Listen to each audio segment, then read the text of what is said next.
Active lifestyle through fitness. Good morning, good morning.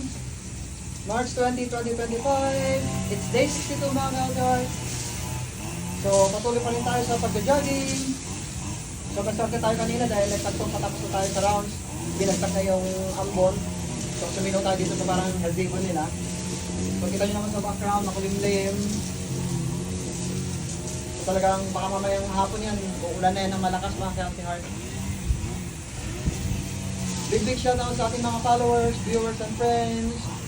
So, sa mga share ng videos natin, maraming salamat mga ka-healthy heart. Sa mga hindi pa nag-follow, please follow and share. Malaking tulong yan, malaking bagay yan. Ito sa Leon Nadila, sa inyong ka-healthy heart. See you again tomorrow. Bye-bye. God bless. Mwah. Healthy heart.